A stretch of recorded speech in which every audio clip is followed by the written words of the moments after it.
Yes, this is the powerful comics man, Gerald Dorado, and the Chris Bacala Podcast.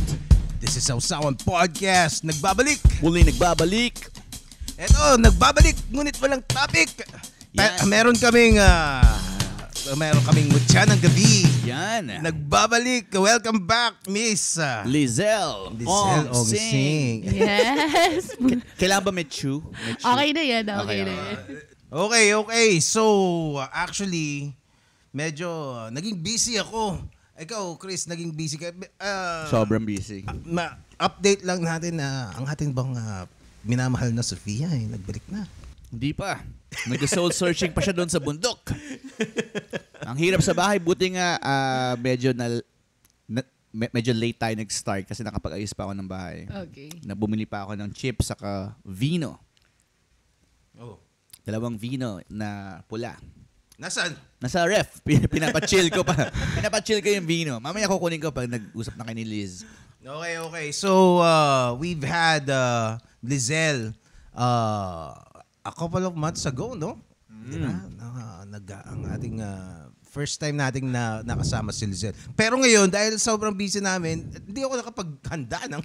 Kasi Liz, eto yun Ano? Hindi kami nakapag-ask ng question sa'yo personally kung ano yung take mo dun sa whole Nico David fiasco. Ano whole Nico David fiasco? Yung J-Code, di ba? Tas ngayon, hanggang ngayon, pag nag-live tayo, di ba? Okay. Bini-BS pa rin natin siya about Lizelle, di ba? Okay. So, anong take mo na, kasi si Nico David ngayon, lagi namin ini-invite na pumunta sa Malabon, pero never naman siya nag-commit. Oo nga. Well, sinasabi niya, oo daw, pero hindi natutuloy. Kasi? Well, dahil may mga partly dahil doon kay kay Butihin Pero ngayon, ito si Butihin mamaya pwede natin pag-usapan dahil kakatapos lang ng debate. Hayaan mo na yan, mamaya tsaka na yun. Oo, pero dahil doon, basta hindi ko alam kay Nico David. Siya ang tanungin natin. Hindi pero Liz, kung mag-usap kayo ni Nico, anong ine-expect mo kayo na pag-uusap ang mangyayari? Pag nag-usap kami? Like kung para na-foresee mo ba yung magiging flow ng conversation? Kaya? Based dun sa mga messages sa sa'yo dati Feeling ko before, may mga assume siya kasi sa akin. So, feeling ko itatanong lang niya naman yun. So, ayun lang naman. Pwede ba malaman kung ano yung mga assumptions? Isa sa mga assumptions na siguro, dati, feeling ko may assumption siya na parang gold digger thing type of girl ako. Grabe. Gold digger ka. Talaga, Nico David. Talaga, yun ang iniisip niya sa'yo. di ba ang yaman-yaman mo? Paano niya naisipan na... Nico David, umanda ka. Well, paano niya naisipan na gold digger ka? Baka siyang gold digger sa'yo. Actually, parang hindi ko naman, wala naman ako pinapakita na anything. So, baka may trauma siya kasi sa chick na siguro gold digger. Kaya in-assume niya lahat ng mga babae makikita niya, ganun. Pwede. Kasi nung bata ako, ganun din ako Feeling ko lahat ng mga babae manloloko. Kasi nagkaroon ako ng isang babaeng manloloko. Ginawa niya akong boyfriend number 2 habang sila pa nung 7 years niyang ka-relationship. Okay. Tapos nagkakangkangan kami. Diba? Parang, alam mo yun, hindi ko matanggap, hindi ko ma-decipher bakit may mga babaeng ganito. Hindi kaya lahat ng babae ganito. Diba? So parang yun naging gold digger yun? Kangkang hindi, digger. parang yung sinasabi ko yung trauma. Baka may na-meet si Nico David na gold digger. Tapos minsan kasi pag may na-meet kang babae na nabigyan ka ng trauma, feeling mo, yung next girl na makikita mong medyo may similarity doon, ganun na nga. Kasi, alam mo yun, para sa ang mga lalaki kasi parang, may trend, malamang ganun din siya. Napaka-judgmental namin. Pero mostly ng mga judgment namin, mali. Pero hindi natin alam. Malalaman natin yan kay Nico David pag siya nagpunta dito. Pero, ito. Ito muna pag-usapan natin. Mamaya na si Nico David, no? Masyado pang maaga. Painitin muna natin. So, si Lizelle just came from, Lizelle is, pag-check mo yung kanyang Instagram, is a jet setter. Kung saan ka nagpupunta. Kanina lang yata, nasa ibang bansa ka, Lizelle. Grabe ka naman. Saan ka ba nagpupunta? Nasa Valenzuela siya kanina. Valenzuela. Quezon City, Cebu, Davao. Ayan. Marami ako na-travel na countries. So, very privileged ako na iba kasi yung natututunan mo pag nag-travel ka sa maraming countries. Well, may privilege ako na nakapag-travel ako ng gano'n. So, last time nag-Europe tour ako. Galing Nice. galing akong Switzerland. Damn! Napakamahal sa Switzerland. Talaga? Sobrang Grabe. mahal. Grabe. Yung Swiss kasi, yung lifestyle, yung relos, yung chocolate. Alam mo, feeling ko isa 'yun sa mga isa sa mga dahilan why people love hating you eh. Kasi parang wow, this girl has everything. Tapos feeling nila kaya kanila pupulaan dun sa itsura mo, dun sa weight mo, mga ganun, 'di ba? Tapos kasi yung mga gusto nila, nasa sa'yo na. Tapos feeling nila, lamang lang kayo, mas sexy naman ako sa kanya. Parang Saka the fact kasi na na nabibigyan ka ng pansin kahit sa aspeto ng buhay, kahit sa social media, sa corporate world, even sa group of friends, pag nagbibigyan ka ng spotlight, kakaingitan ka talaga eh. Kahit nga minsan kaibigan mo na may nagagawa sa kanya eh. So parang feeling ko kay Lizelle ganun na nangyayari. pero do you feel that na may ganung Friends? or dun sa mga maybe a random hater or real life people that you have in your life? Nag-empathize ka ba sa kanya pag nag-hate siya? Usually, makikita ko naman sa actions niya, parang not very supportive. Tapos, maraming sinasabi sa likod. Naririnig ko naman yung mga sinasabi sa likod. So, usually, pag kino-confront ko, then pag kino-confront ko na nanahimik, usually, ang nangyayari sa... So, ganun. Pag ganun, hindi ko na ako masyado nag-i-invest na next time. Siyempre, mahirap mangolekta ng masasamang tao sa buhay mo. Tama. At maraming ganyan. Actually, yun ang isang content mo talaga, di ba? Yung mga advice na ganyan. Yes. Pero as you said kanina, you're in your early 20s, di ba? Yes. Di ba? Parang, saan mo naman nakukuha yung mga life advice mo? Well, marami. Pag nagkikwento yung mga tao na nakikinig ako, and ko sa emotions ko, self-aware, hindi ako yung delusional. A lot of people are delusional with their emotions, in denial. Hindi ako ganito, hindi ako yung sinasabi mo, hindi ako matapobre, hindi ako mayabang. But pag nakita mo, ibang level. Yung sinasabi na yun yung opposite ng ginagawa talaga nila. So, I'm very in tune with my emotions. Parang pag nakita ko mali, lapag, nakikita ko, ganun. Nakikita ko rin sa ibang tao. Very underrated yung self-awareness di ba? Yes. Yung bang mga influencers, parang binabanggit ba yung parang hindi masyado, no? Parang yung laging mindset ang sinasabi nila. Hustle? Ganun? Hustling. May mga influencers ako nakikita sa gym na walang self-awareness na nakakaabala na sila sa putang ina mga workouts namin. Magtigil-tigil nga kayo, mga hindot kayo. Walang may pakialam sa TikTok video mong hayop ka. Sorry. Na-carried away ako. Ano to? Paki-describe kung sino yung mga ganito. Maraming ka dyan sa mga all over the Philippines. Sa lahat ng mga gym, sa mga bakal gyms. Nawala ang aming sound. Nagiging ganun yung vid, no? Ayun nga, so yung kaninang pinag-usapan natin, Gen Z versus Millennial versus Gen X. Okay, so... Bumalik. Iba yung pinag-uusapan na natin. Hindi, pinag-uusapan ko kasi ngayon. Iba na yung pinag-uusapan natin habang Pinag-uusapan ko ngayon, ikaw Liz, as a gym rat ba? Ang tamang term? Gym rat. Gym rat ka pa rin talaga. Gym rat hanggang ngayon. Nag-gym nga kanina yan eh. Ikaw, Nakita Jen, mo? Nakita ko sa... Di ba sabi ko Sky Plaza? Yes. Kasi doon ako nag-gym na rin siya doon. Tinuruan ko siya mag-squat Okay. saka deadlift doon sa gym na yun. So bilang gym rat, Liz, nag-start ka with a personal trainer, di ba? So, ang mahal. mahal, no?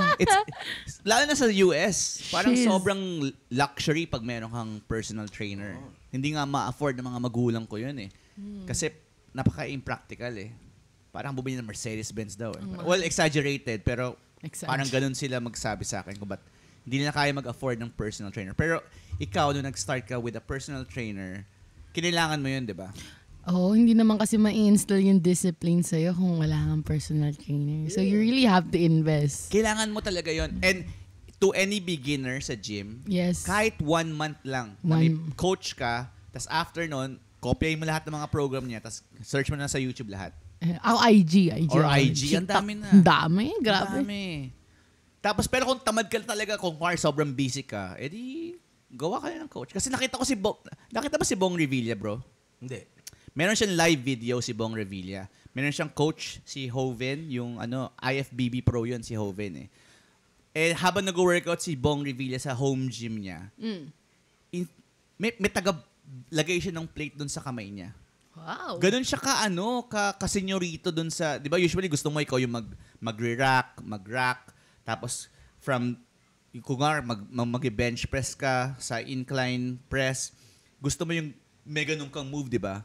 Kay Bong Revilla, wala eh. Okay. Kay Bong Revilla, parang akin na yung dumbbell, lagay mo na sa kamay ko. Talaga? Oo, ganun. Parang tuwalya. Si Bong Revilla yun. So parang naging ganun na yung personal trainer sa kanya. So, Ganun ka ba, Alalay Lizelle? na.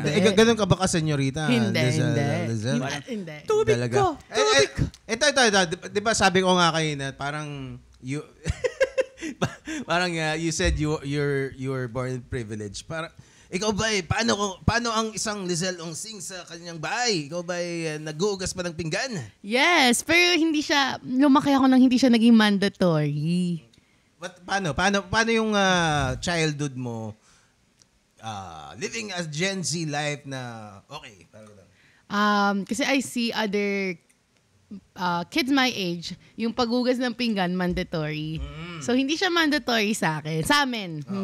So I had to learn it no medyo late na. Kailangan pala maghugas ng pinggan. Essential. Gaano ka late?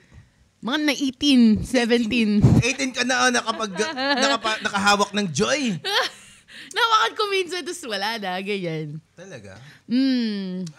Ano yung, meron ka bang pinagwawalis ka ba? Naranasan mo bang magwalis sa labas ng bahay? Pag ginawakan ko, sinasabi ng mom ko, wag, ganyan. Bakit? Anong Dirty, sinasabi? dirty. Dirty. May mga katulong for that. Ganon. Tama. Hindi, kahit kami, nung bata kami. Hindi kami ganun kayaman May kaya lang kami. Pero, yung mami ko, ganun siya eh. Parang mata pobre. Parang, Mata pobre. huwag kang kumain ng mga kanin. Fishball. Hindi nga lang fishball eh. Kung nasa ibang bahay ako, Okay. huwag kang kumain ng kanin doon Baka hindi mo alam kung paano sinaing yun. Talaga? Ganun mami ko. Okay. Ganun siya ka-fucked up. Kapak. I'm sorry, pero ganun talaga nung bata kami. So parang, tuloy ako, naging maarte akong bata. Okay. Pag dumadayo ako ng ibang bahay, tas alam ko medyo pangit yung pagkakasain ng kanin. Hindi ko kinakain. Ano sinasabi sa'yo, Coach? Maarte kang bata. Kahit ulam, inaamoy ko pang gano'n, no?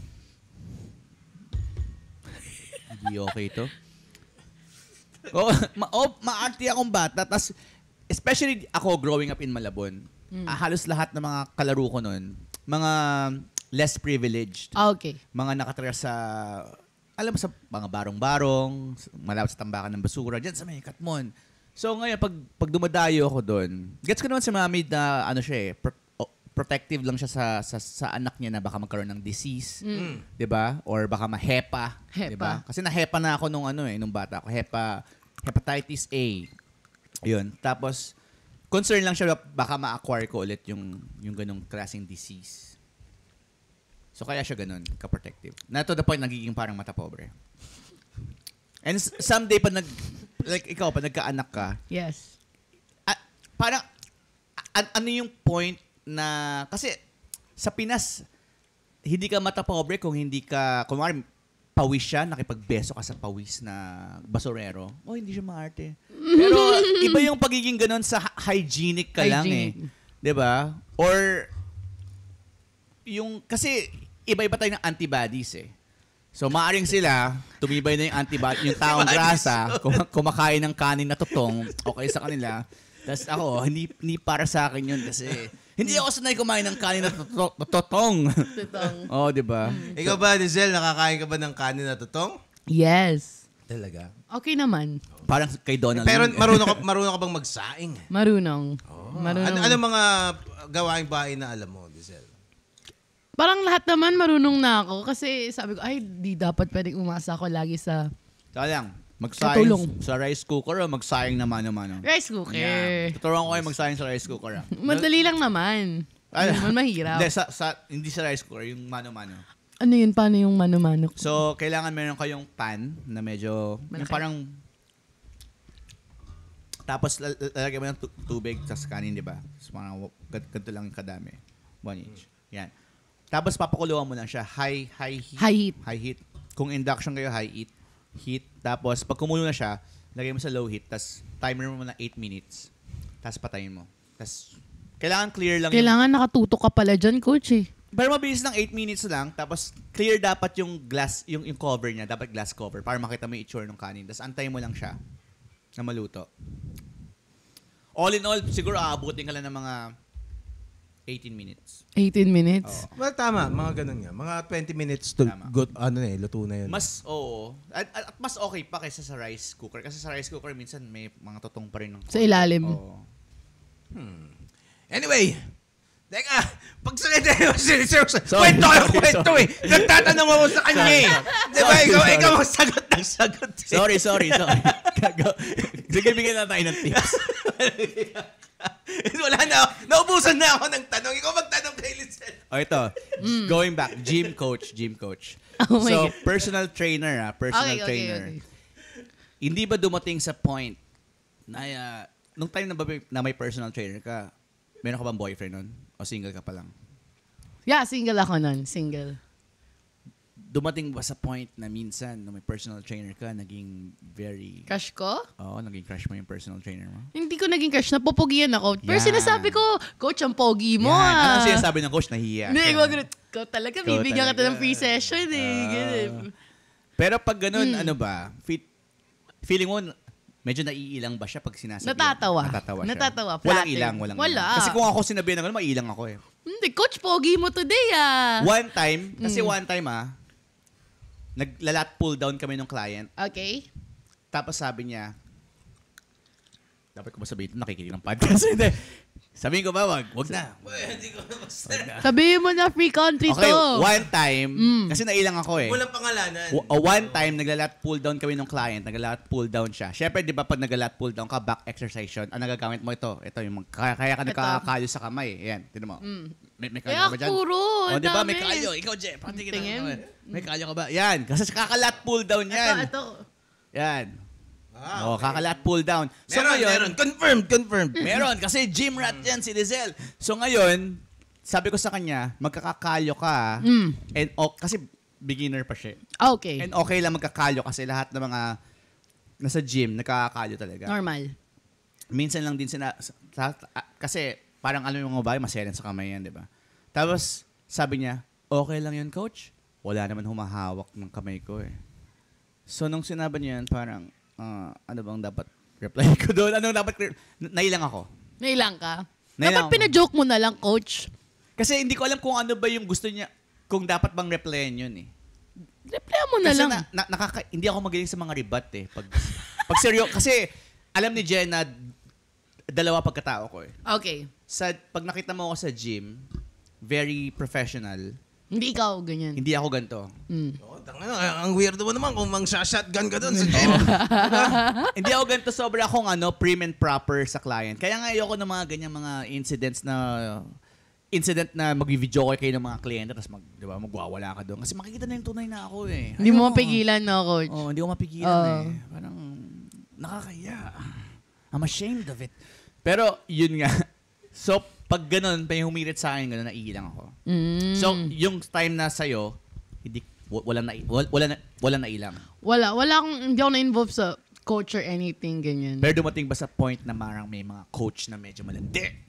Ay, meron! Na nilandi ka? Grabe. Kasi mahilig kang dumayo ng iba't ibang gym branches, di ba? I'm sure may coach na lumapit sa'yo, parang, ma'am, kailangan mo ba ng personal trainer? Oo, pero hindi ako interested sa coach. Tsaka hindi ako nagkaroon ng interest sa coach kasi alam ko professional yun.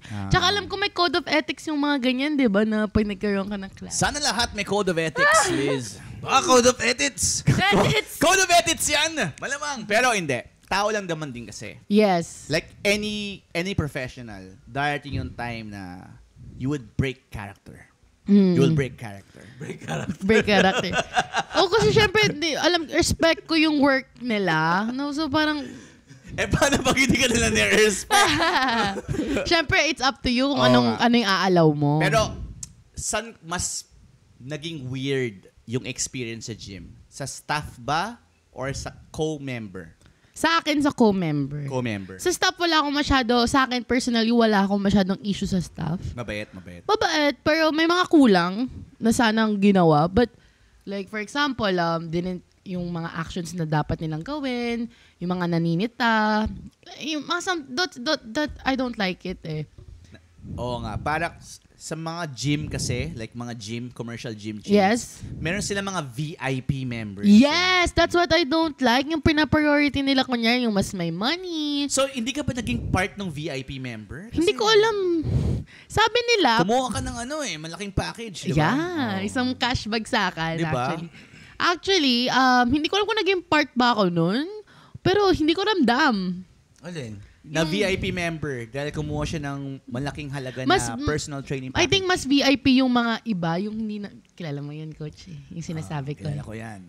Yung, Ayoko ng pangalanan. Yung sabi mo, yung Pero- nakukulitan ka, Oo nga. Kumuha ba? hindi ko alam Meron eh. pa ba? Hindi ko alam eh. Sino yan? Sabihin niyo sa akin! Hindi ko walang mga pera yun. Pero taka lang, kasi sa gym, may mga favoritism yan. Favoritism. Ng mga admin. Oo naman. And usually, kahit na ikaw pa yung pinaka-kupal na tao sa gym, basta ikaw yung may pinakamalaking perang inilabas, bow down lahat sa'yo. Bow down. At kulang na lang, bigyan ka ng red carpet papasok. Yes. Diba? Paghain ka ng kape, diba? Yakapin ka, halikan ka, diba? Ano bang kailangan mo, diba? Masahin ka. Masahin ng puwet. Himasimasin yung puwet at teragan. Teraga. Walang yung teragan. Ay, naka-encounter ka ba ng teragan? yung ganun? Yung parang parang yung nagwa-vibrate. ganun. Yung parang vibrator. Oh, sarap nun pag yung diba? after ka mag-workout. Yun nga. Oo. Yun nga. Minsan, deep tissue yun. Yung diba? nga, Deep too sarap for me. Tuser. Parang pwede ako mag-orgasm doon sa teragan. Kasi nasubukan mo na ba, Gemma, teragan sa may hita? Tapos galing ka sa malupit na O workout. papunta ka sa groin area. Ay, putya. Parang gusto kong labasan eh. Na-try ko yun, pero ako yung naggagawa. Oh. Pero, diba? So, kung iba yung gagawa, siguro mas Sino yung masarap. tinateragan mo nun? Ako. Sarili, Sarili Ganito? mo? Meron ako. Kaso nasira eh. Kung iba yung nagteteragan sa'yo, sobrang Iba, relaxing. Diba? Parang gusto kong dalhin sa ano yun eh. Sa masahista. Pupunta ka doon na, ayan, gamitin mo yan. Sa akin. Pero mahal ang teragan na yung original. Ang Yung mahal original, yan. oh. Oo, mahal sobra. Worth it ba bumili? Depende. Ako hindi. Para sa akin, thumb pa rin eh. Kasi ito lang ang livelihood ko ngayon. Ito, yan. Yung walang mabatpat ang teragan pag ito ang lumapit sa mga glutes ninyo. Yan. Pero nakaka-relax talaga. Totoo. Nung una nailang ako noon eh. Doon sa mag-stretch. Pero nung naging kumpiyansa ko kasi si Sofia. Siya yung una kong test subject. Kung ano yung okay sa hindi okay.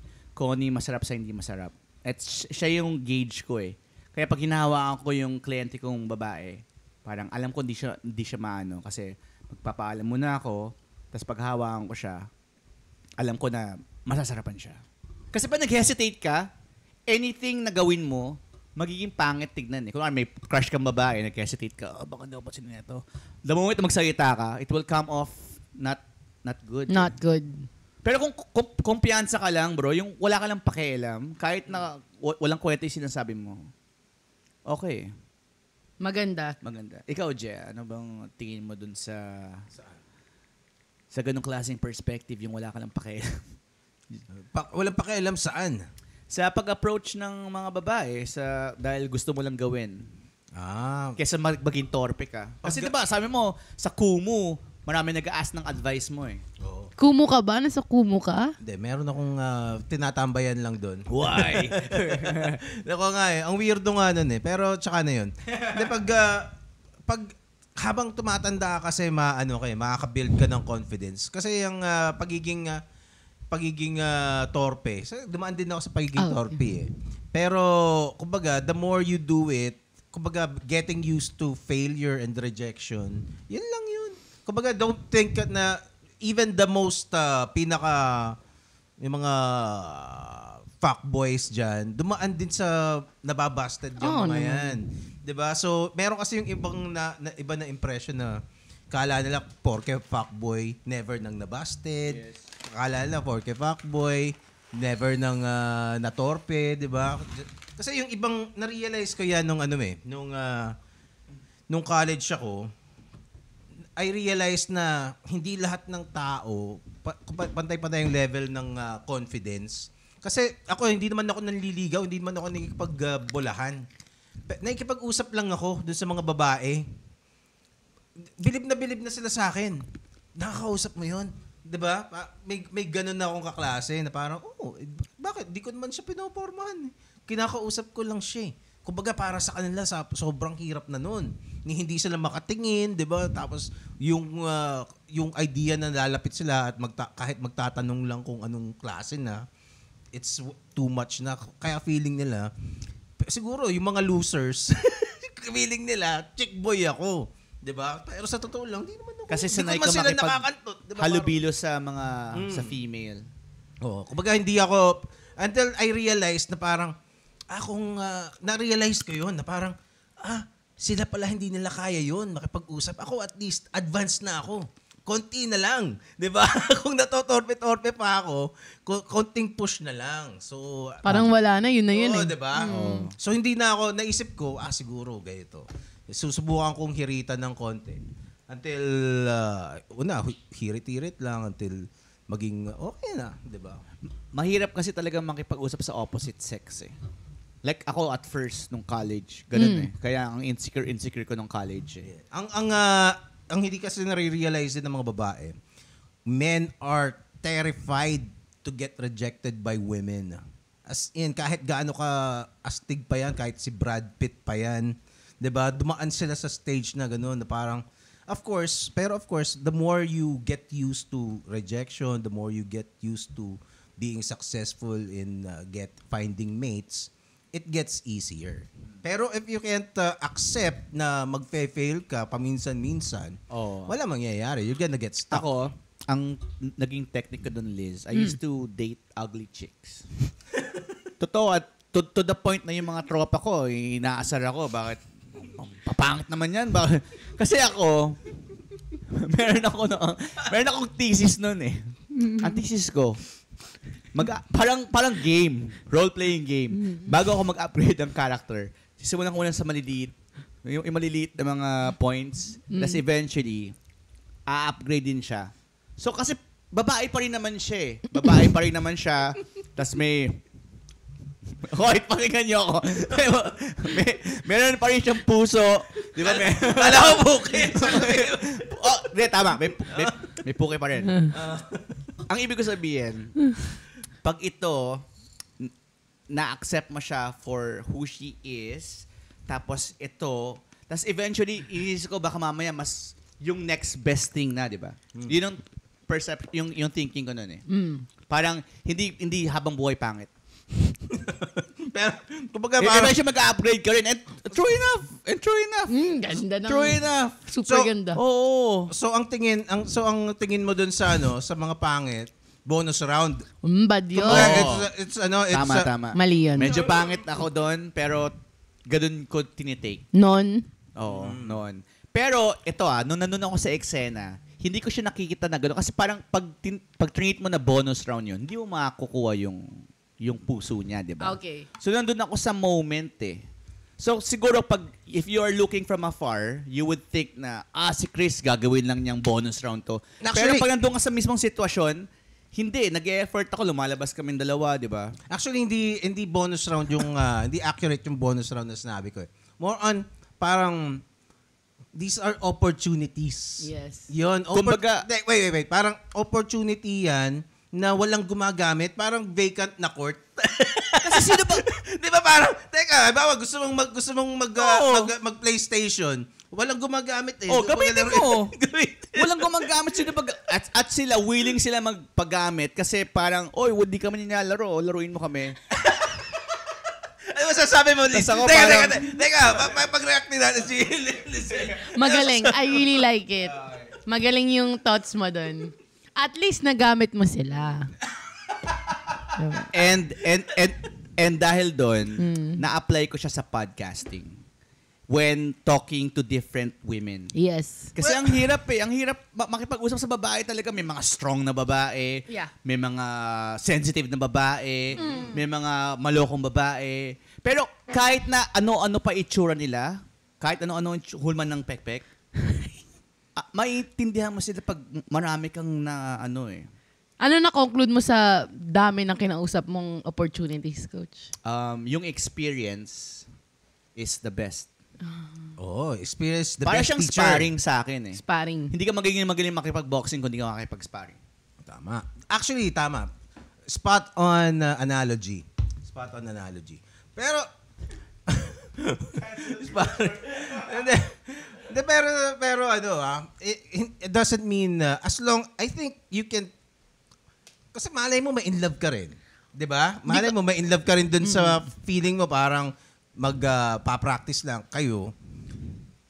And also, I think pwede mong gawin 'yon kung hindi mo naman pero mahirap sabihin na hindi mo gagaguhin eh, no? Kung 'yun ang ano mo eh. Kung 'yun ang intention mo is to just wala lang parang ewan ko, I can't find the precise word to use.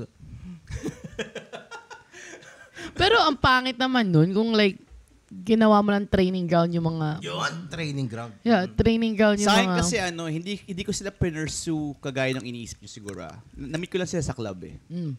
So sa club, di ba, parang free game. Minsan may mga drunk girls or drunk boys. Parang minsan nahatak ko lang, tapos sumuha, parang, sino ka? Tapos parang mukha siyang pusit. Pero, nandun na talaga tayo eh. So minsan kailangan ko siyang ihatid. Di ba? Parang walk of shame nga, di ba? Walk of shame? Oy, sino yung kasama mo, Chris? Parang, ano to? Trike patrol, di ba? Trike ano ba yung trike patrol? Ayun. So parang, sabi ko, ganun talaga eh. Na-meet ko sa club eh. Ano bang gagawin natin? Madilim eh. Pero may mga ganyan sa akin dati. Mga chick na, basta lalo pag yung mga groupies nang nagbabanda ako, hindi ko kaya. Meron talagang pangit eh. Pangit, sabi ko. Kumbaga, ano na yun? Yun na yun eh. Parang, somebody would approach you, parang, gusto ko daw ma-meet nun, no? Tapos, halika, papakilala ako sa'yo. Di sama naman ako. Pagtingin ko, pangit. Ang pangit talaga. Ang pangit! How pangit is pangit for you?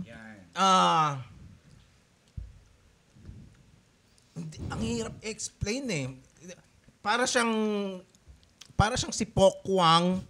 Para siyang si Pokwang na Pokwang, oh. Una na hindi mayaman. and then ano talaga siya? Yun yung template ng mukha niya. Parang mahaba na ano. Hindi ko sinasabing pocket si Pokwang Pero sa kanya, basta hindi siya attractive na na physically. Para sa akin, parang just the thought of kissing Her. di ko ayoko, parang ganun. Pero ang laking bagay ng itsura. Like, eto nung dumalaw ako sa dati kong gym, nung isang araw, meron akong kliyente doon na babae. Sabi niya, Coach, ang creepy ng bagong coach dito. Tingnan mo itsura.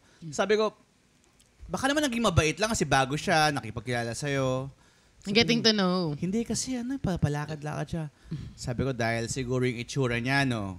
Hindi, Coach, creepy lang talaga. Tas kasi talagang Ano itsura, Coach? Maging honest ka. mukha siyang zombie. Tapos ako, parang kinalma ko lang siya. Bago? Sa dati. Dati, okay. Tapos sabi ko sa kanya, kasi malaki glutes mo, baka napapansin yung glutes mo. Kasi laki ng glutes mo eh. Sabi niya, hindi ko, creepy talaga eh, creepy. Tapos parang kasi, yung sabi ko kung si Daniel Padilla siguro yun, napabalik-balik sa'yo. Diba? Baka Kilig na kilig. Diba? Kasi, yung itsura, malaking factor yun eh. Like, kunwari yung groupie mo, kamukha ni Megan Fox, di ba? Ay, jackpot yun, di ba? Depende nga siguro sa sa itsura eh. Basta, Ikaw ba- nakakatsamba rin naman ako ng mga ganda talaga. May nag-court sa'yo na na hindi mo talaga bet yung itsura. Meron. Tapos, paano mo hinandle? First time ko yun eh. So parang, sige, tingnan natin, baka mabait. Pero nag-date din kayo? Oo, 3 months, 4 months. Walk of shame. Alam mo yung pagtatanungin ng mga kaibigan mo, patingin nga. Hindi, wag na. Ay, talaga? Oh no! Paano mo malalaman pag hindi mo siya physically attractive sa kanya? Pag tinatanong ng friends mo, may pigil eh. Pero what makes you still kumbaga you can say na parang nakakahiya, parang kinakahiya mo. Nakakahiya. Kasi alam mo eh.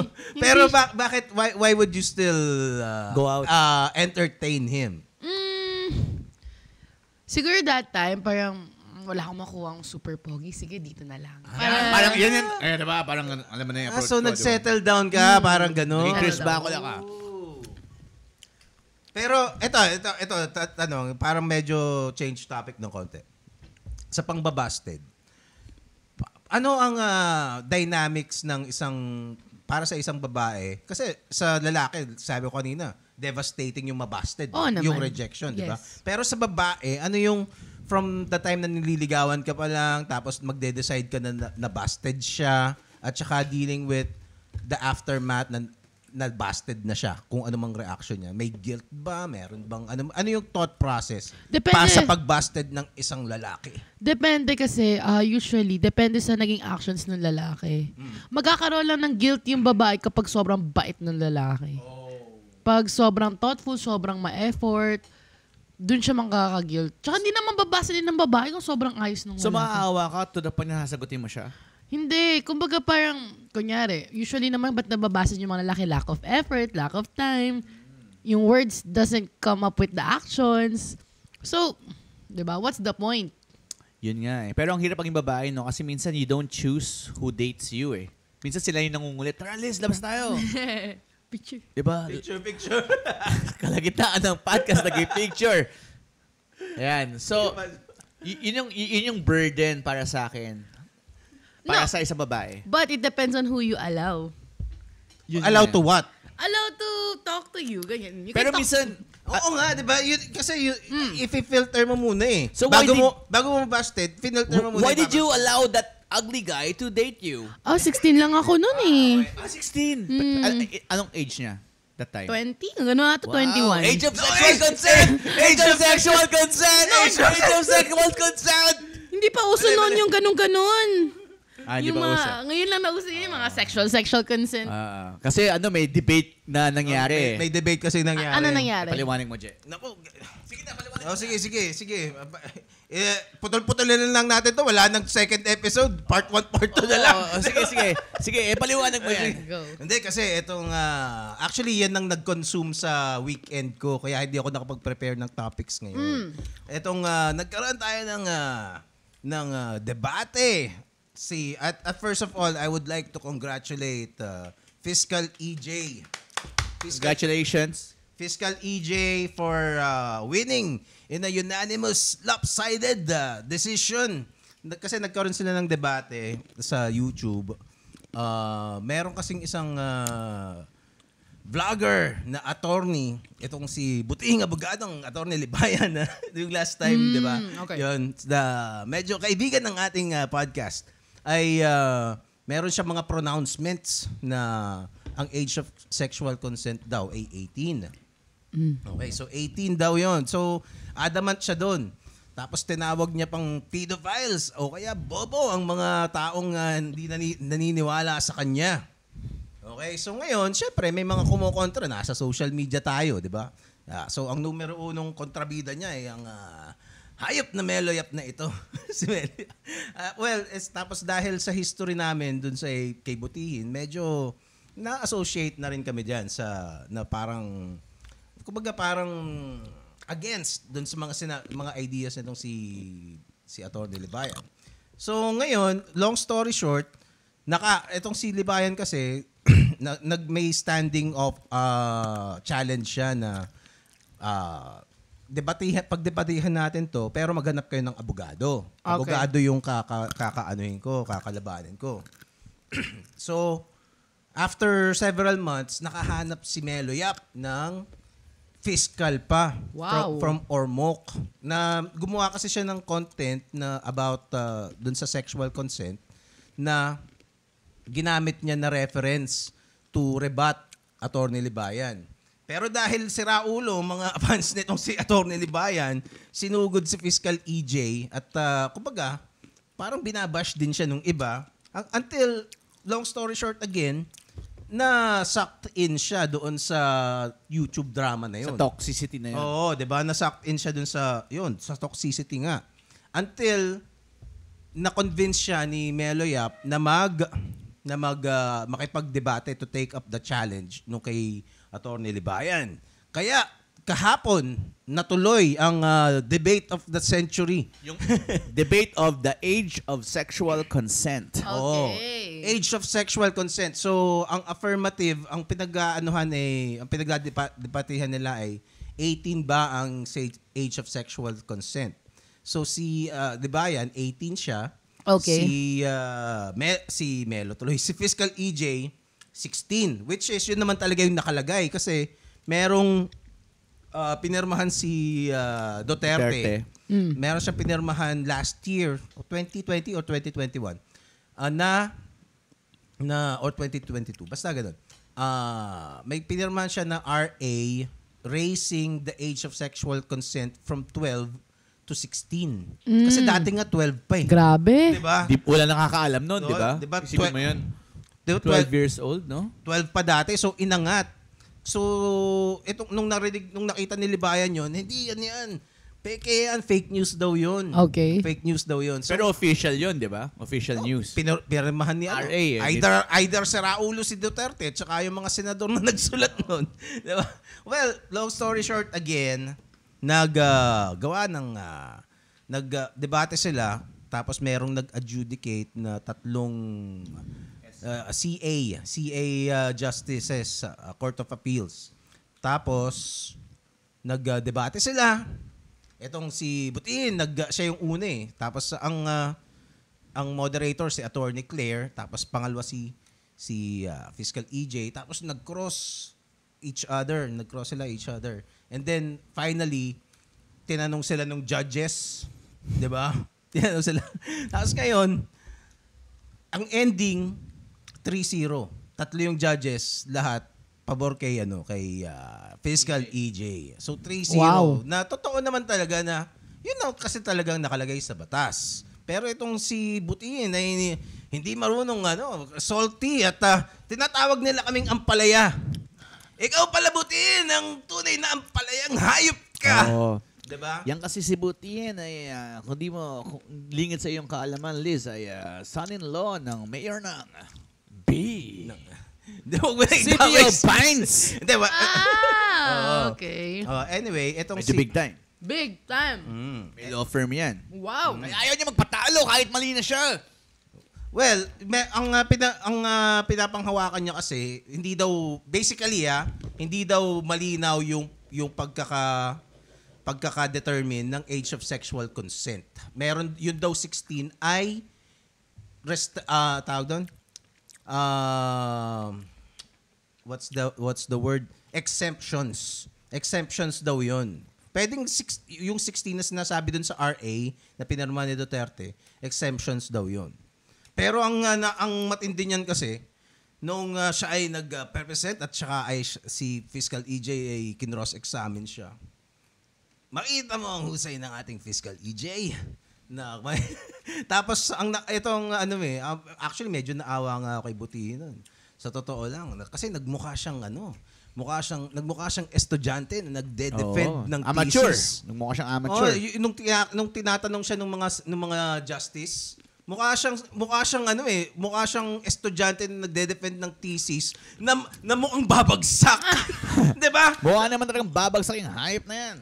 Maganda itsura niya. Samantalang when they were talking to Fiscal EJ, they were talking as if he was their colleague, na parang fellow justice nila. So ang layo talaga. So kita mo talaga yung difference with the caliber of the lawyers.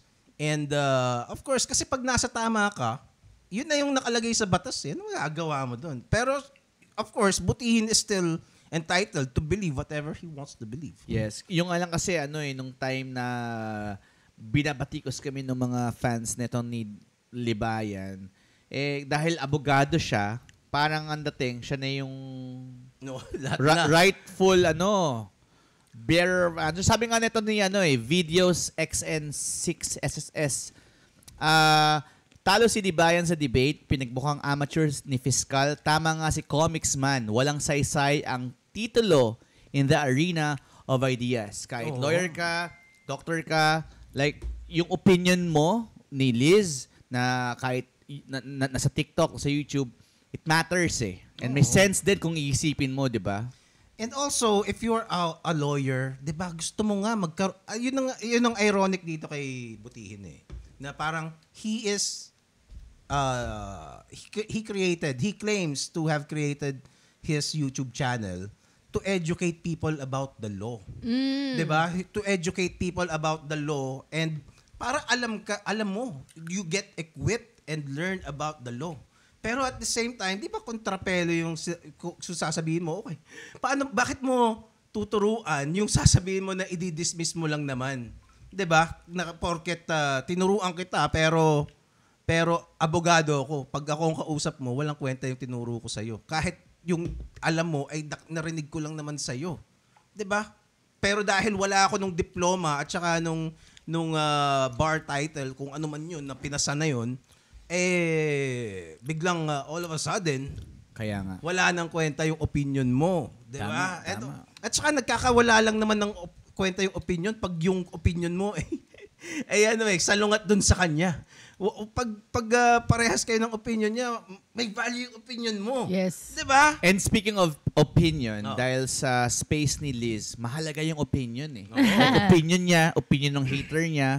So, paano mo dinideal yun, Liz, every time? Sa haters ko? Sa haters mo and sa'yo mismo. Kasi kailangan may opinion ka about this topic, this... Hinihingi nila lagi opinion ko actually. Pag may mga videos, lagi akong tinatag. Pero mostly saan? Saan yung mas nakakaraming opinion na hinihingi nila? Yung sa mga gym stuff, coach. Tapos, yung mga parang gold digger stuff, hinihingi nila akong opinion. Kasi gusto nila maging sugar baby. Ganun. Yeah. And then parang, di ba, dati sinasabi ko kasi sa content ko na, huwag kayong magkapag-date sa walang pera, ganyan. Pag-usapan natin yan. Pag-usapan natin yan. Yan, sige. Pagpatuloy mo, Liz. Bakit? Ba't wag makipag-date sa walang pera? Kasi I think the people took it very bad. Parang, ay, matapobre tong creator na to, ganyan. Okay. Which is hindi ako matapobre because the fact na you're watching me on your phone, that costs money. Tama. So, hello, wag naman tayong living in the Barbie world. Nasa reality tayo. Barbie, let's go party. Nasa realidad tayo. So, lalo na pag starting, bago ka pa lang, tapos wala siyang pera at all. Yung mga, lalo na yung basic needs, naiinis ako. Truth hurts kasi, Liz. Like when you talked about yung gym hookup culture, ang dami nasaktan ng mga fitness influencers kasi, motherfuckers, kayo mismo yung nag-hook up, mga hayop kayo. Yung sa gym hookup culture, actually, hindi ko siya binibase sa coach Binase ko siya sa members Pero kaya na-trigger yung mga ibang coaches kasi malamang may mga experience. May mga nakita ko ngayon. Parang it hits home. It hits home. Ngayon, mga alam mo ngayon, di ba? Tsaka the fact na hindi ko naman in-insult, tas na-insult. Di ba? Probably. Kasi mo, na-trigger sila dahil doon. Parang di ka naman nag-name drop kung sang branch, or, sino, or kung saang ahensya, kung member ba o ano. Pero yung mga fitness influencers pa mismo yung parang, hindi totoo yan. Hindi totoo yan, fake ka. Yung mga online coaches, di ba? Pero yung essential yung pere. Naman. Well, like I said, yung sa hookup culture, di ba? Parang, ang weird na parang people are denying that sex is happening. Di ba sa school, sa any kind of institution, basta nagsama-sama ang mga dalawang tao na magkaiba yung sex siguro, na kahit nga same sex pwede. Sobra kasing suppress minsan pag nasa Pinas ka. Like parang hindi pinag-uusapan yung sex Alam mo ba nung 'di ba, ako millennial, 'di ba? May mga barkada akong millennial. Yes. Hindi nila kayang i-open up sa mga asawa nila yung sex problem nila. Mali yan. Hindi nila kayang Bakit mali? Bakit mali? Well, yung ka-intercourse mo, siya lang dapat may alam ng mga problema nyo kasi siya yun eh. You doing that with him or her. So why don't you open up with him or her? Kaysa sa friends mo, hindi mo naman... Or sa babae sa beer house. Yeah, diba? bakit mo i-open up? Sabihin mo sa spouse mo or sa... Kasi yun ang problema sa mga lalaki. Imbis na i-open up doon sa ka-sex niya, kuwari may na-meet siyang best friend sa office, parang, alam mo, Stacy, di na nagkakam yung misis ko eh. Tapos parang, talaga ba? Sa akin mo baka try mo ako sa akin. So yun yung nagiging problem doon. Kasi hindi nga open. Kasi parang, ako marami akong kilalang may asawa. Okay. Hindi sila kilala talaga nung asawa nila. Okay, kasi meron silang image na pinuput up doon sa kanila. Na, kasi parang gets ko naman yung gusto mong protektahan yung yung image na yun kasi parang gusto mong protektahan yung family o yung relationship. Kaya may mga bagay ka na hindi sinasabi. Pero di ba dapat when you're in a relationship, you're honest 100% on who you are? Yun nga eh. Pero Ideal yan. Kasi, in a perfect world. well, kasi ang kaya when I say dun sa mga kids na nakakausap ko dun sa Kumu, parang when you get into a relationship, you need to work on your yourself Honesty. first.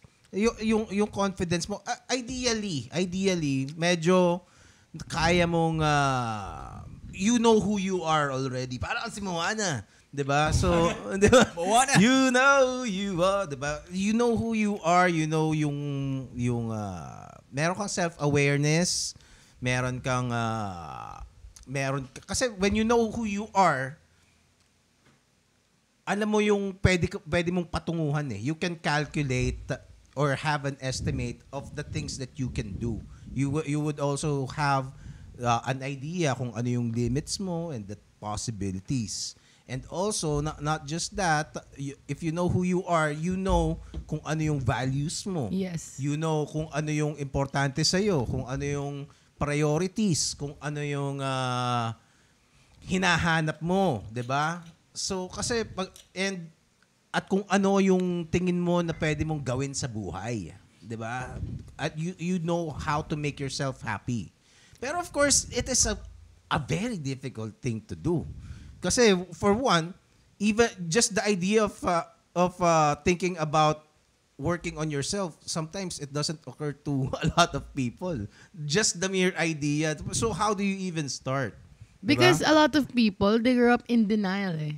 Tsaka a lot of people grow up with high egos eh. So that's why, if you have high egos, ayaw mo mag-improve eh. Ayaw mo to humble down eh and to learn eh. So kunyari, yung sinasabi mo, coach, yung problems sa sex. Ikikwento mo sa iba, ikikwento mo sa friend mo, ikikwento mo sa kaibigan mo. No, kasi wala kang confidence. Or susolusyonan mo na lang, makikipag-sex ka sa ibang Which is babae. sobrang mali. Oh. Destructive eh. Kasi may mga ganun eh, para ma-boost tong ego ko, parang kailangan ko. Kasi ako for a time naging ganun ako. Nung bata-bata pa ako, parang mahilig akong kumuha ng mga babae. Magbayad. So parang feeling ko, nakaka-boost yun ng ego ko. Kasi the more vaginas I fuck, the more mas magiging magaling ako in bed. Okay. And mas makiplease ko yung babae. Kasi parang Muscle memory. muscle memory, parang gym eh. Parang trinata ko siya na parang gym. Yun yung mga time na hindi pa ako member ng gym. Doon ako nagkasaya ng pera ko. Hindi nga monthly. Every week, twice. Magkano yan, coach? Siguro nakaka 10K ako sa isang linggo. Shaw. Was pera, kaya yung apartment, di kumikita dahil sa akin. Diba? Tapos sasabihin ng mga magulang ko, ang tagal-tagal naman sa Pilipinas, hindi ko ma-sense. Bakit? Dahil nahumaling ako sa pepek. Okay. Yun, kahinaan ko talaga yun. Weakness ko talaga siya. Parang Superman. Pag nakakita ka ng pek-pek, paano yung tsura mo, Chris Baco na? Parang Superman. Oo. Hindi, pero totoo. Sobrang, ito hindi ako yung tipong napeperahan. Kasi, Okay. hindi ako yung type nun eh. Kasi wala naman talaga akong pera eh. Pero, masasabi ko naging sex addict ako kasi nagbabayad ako for sex. Wala ka bang like partner niyan, coach? Wala eh, kasi stressful mag-partner eh. So, parang single ka but you're paying for intercourse. Kasi gusto ko lang mag-fuck eh. Okay. Ba't di ka na lang, wala ka ba yung, di ba uso sa generation namin yung fuck buddies? It takes time. Okay. Kasi ako, may na-podcast din ako May na ganyan effort eh. yan.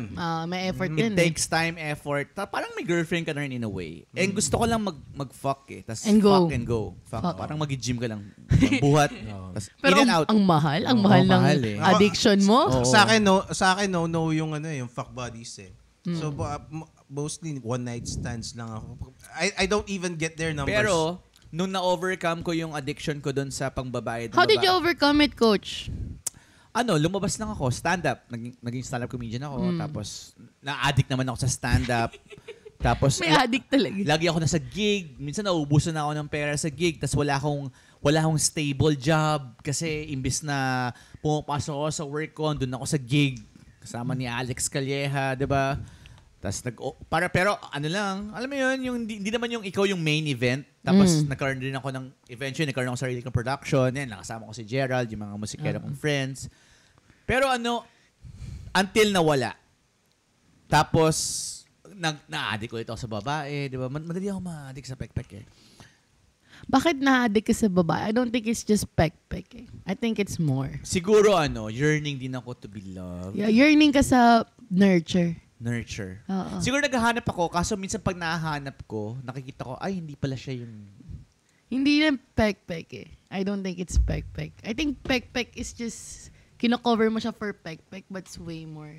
Oo naman. Ano ang theory mo? Sige, theory mo. Yung I think yung mga ganitong mindset, yung mga adik ako sa sex, adik ako sa pepe, ganyan. I think it's way more than that. Which is, tingin mo. I think it's love. I think that beautiful energy of someone that's compatible with you is not really what you want. Eh. But you just say it's pek-pek to para mag-fit in ka sa world. Kasi parang ang pangit sabihin, ang weak shit mo naman, yun ang hinahanap mo. Takot ka ma-judge na ganun eh. So I think people do that because they really yearn for that alaga, that wholesome love na hindi kine-question. Yung pagmamahal na hindi mo na inuutusan, yun nandyan na. So, but you just say na... Pagmamahal na hindi mo inuutusan, nga ko lang narinig yun. Paano yun? Paano yun? Kasi I think yung love, nalilesen yung validity ng love kapag lagi mong inuutos. Gawin mo to, gawin mo sa akin to. Ganun din sa mga babae. So, pag yung love, yung kunya ginagawa niya ng kusa, di ba iba yung feels? Kunyari, coach, kunyari like bagong girlfriend. Like bagong bigla kang pinagluto ng favorite. Hindi mo sinabi. Iba yung feelings na kaysa kinukulit mo, lutuan mo naman ng adobo. Oo nga. Kasi Ganun. hindi mo gusto yun eh. Parang kunwari sa podcast namin, pakinggan mo yung podcast namin. Ayaw naman talaga niya makinig ng podcast. Ayaw talaga niya diba? makinig. Kahit anong isaksak mo, itatagtag mo pa siya dun sa Facebook, wala mangyayari. Tama, Yeah. pero totoo kasi naging sex addict ako eh.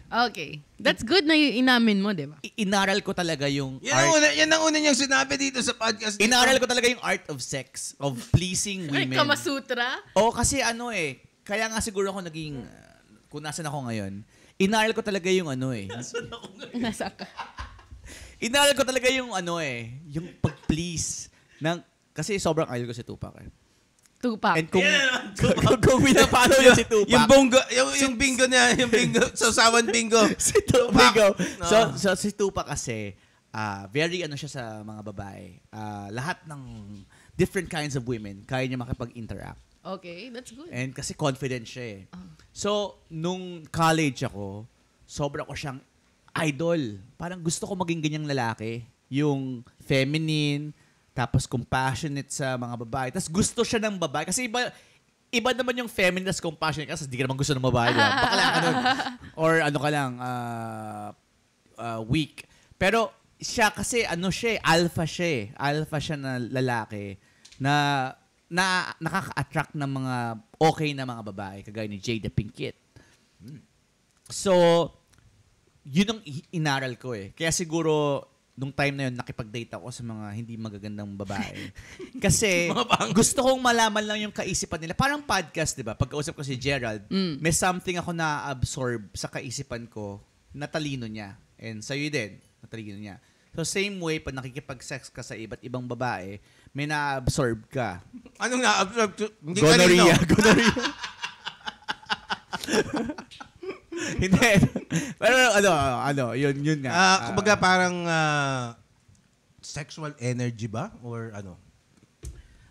More than sexual energy. Parang sa akin kasi pag nakikipag-sex ako. A little bit of your soul. Parang ganun. Oo nga eh. Parang, Alam mo ba yung energy transfers sa sexual? yan, sige. Alam mo ba yun? Hindi ako aware. Hindi namin alam yan. Siguro ginagawa ko pero hindi ako aware na. Kapag, kunyari, you do hookups regularly, parang yung personality, yung stress nung taong yun, and you do that, Eto, tanungin natin na si Lizelle tungkol sa mga ganyan. Wala ka bang balak mag-release ng rap song? ano yung rap song ko? Diba? Gawan mo ako kanta. Kasi kaya-kaya mo yan. May mga kilala akong mga beatmakers. Oo nga. Ano yung rap song natin? Ano, gawa? Tungkol kay Nico David. Tatawagan ko si Nico David. Tawagan mo na kasi